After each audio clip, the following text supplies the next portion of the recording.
This is a Jewish story that is full of Jewish jokes and of the camaraderie that is present between Jewish men.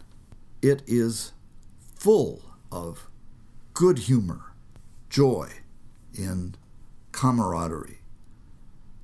It is a story of someone who discovered in one moment a relationship that became the most important friendship in his life. The probability is that Nathanael told this story because he remembered it as the moment when his life was changed, when he suddenly saw a person who changed his life. It's like the stories that people tell about when they saw their future husband or wife for the first time.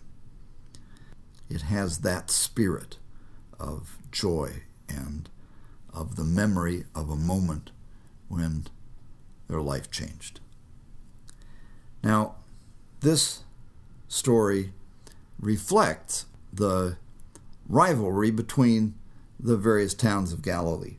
So when Philip finds Nathanael and tells him, "We've found the one about whom Moses and the law and all the prophets wrote, Jesus, son of Joseph, from Nazareth." And Nathanael says, "Ha, ha, well, can anything good come out of Nazareth?" And that was because of all the softball games that were held between the guys in Nazareth and the guys in Bethsaida and in Capernaum and all the various towns around.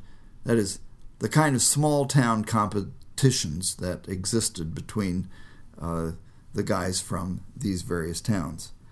And of course, I know about that because I grew up in one, Clayton, Ohio, and we had these competitions between Clayton and Brookville and Phillipsburg and all the little towns around Clayton. Well, that's the spirit of this story. They knew each other, and Nathanael responds with a put down of Nazareth. And of course, Philip's response is, "Well, okay, fine, come and see." And so Nathanael goes. Jesus' words about Nathanael are also a Jewish joke. When Nathanael is coming to him, he says, "Ah, look at this, an Israelite in whom there is no guile, in whom there's no trickery, no planning with ulterior goals in mind." And that was the kind of jokes that the sons of Jacob, the sons of Israel, told about each other. They all recognized that this was a characteristic of every member of their community. And so Jesus, looking at Nathanael, saw that this was a guy who was upfront with everything. And so when he says, "Look at this, an Israelite in whom there is no guile, no deceit," because, of course, this refers back to all the stories of Jacob, where he tricked his brother out of the inheritance, where he tricked his father-in-law. He was constantly involved in one plot or another in which he was deceiving somebody. Well, that is part of the background of this joke.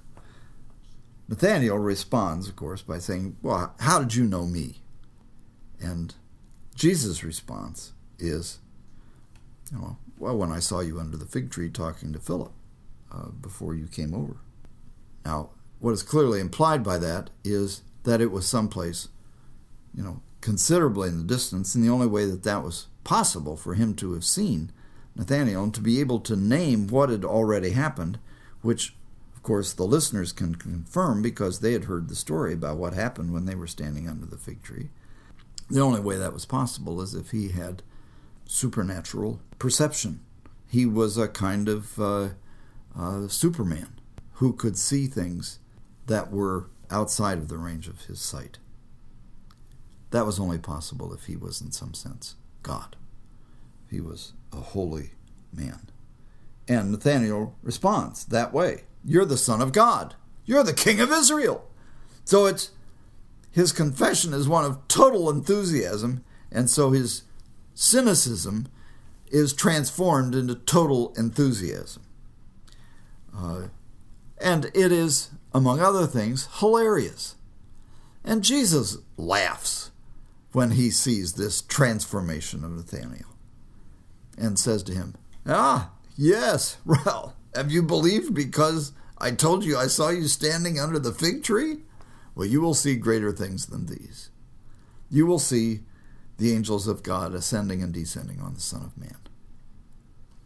So Jesus ends the story with a promise that Nathanael will see the Spirit of God actively present in the world, in this symbol then of the angels of God ascending and descending on Jesus.